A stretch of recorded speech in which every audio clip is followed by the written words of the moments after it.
Nagpatabang sa Brigada Davao ang usa ka Janice Digamo nga taga Baguning syudad sa Davao. Human adunay nakitaan nga fractured sa nawungad to sa iyang anak nga si Renante Pamat, 22 anyos, usa ka construction worker sa barangay Sinarangan, Matanao, Davao del Sur.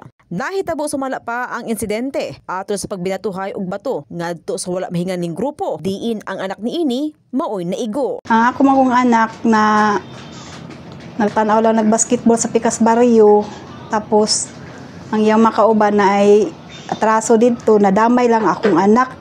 Siya ang yatangan sila pag-uli, siya ang naigo sa bato paglabay. Unang guba kay iyang baba. Unang pag-admit nung sa SPMC, kailangan yun siya operahan. Kay nag-crack manggod iyang papangig.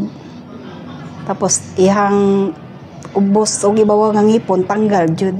Tungod sa nitabong insidente, nakaangkon og grabing trauma o kahadlok ang anak ni Janice. Samtang kaguol o kabalaka usab ang gibati niini kini tungod sa dako nga kantidad nga mokabat sa kapin 50,000 pesos nga operasyon alang sa na-fractured nga papangig sa iyang anak. Gani, una sila nagpakonsulta sa PCBS sa Emilia Mindanao Souvenir Center ang mag-inahan kiniaron sa paggiya human sa kahadlok og punog kabalaka nga ilang gibati. Samtang adunay 15 kilos nga bugas ang gitunol kay Janice isip unang tabang nga gipaabot gikan sa mga partner sa Brigada Davao. Salamat sa mga donor sa naghatag ani mga bugas sa brigada, sila sa makanunay ikapon lang kasing-kasing sa kanunay baga support sila sa mga nagkinahanglan sa mga tao.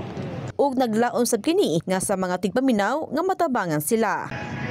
Ako lang yung hangyo sa mga tao nga malumong kasing-kasing kung malagi na akong problema da pa kay kung kulang sa mo ang opera 40,000 na walang-wala mang yun mi.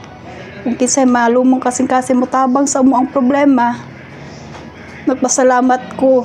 Nagtabangan niyo akong anak. Alang sa gusto magpaabot og tabang pinansyal alang sa operasyon sa anak ni Janice, mahimong ihulog lamang sa GCash number sa 0969-40-5.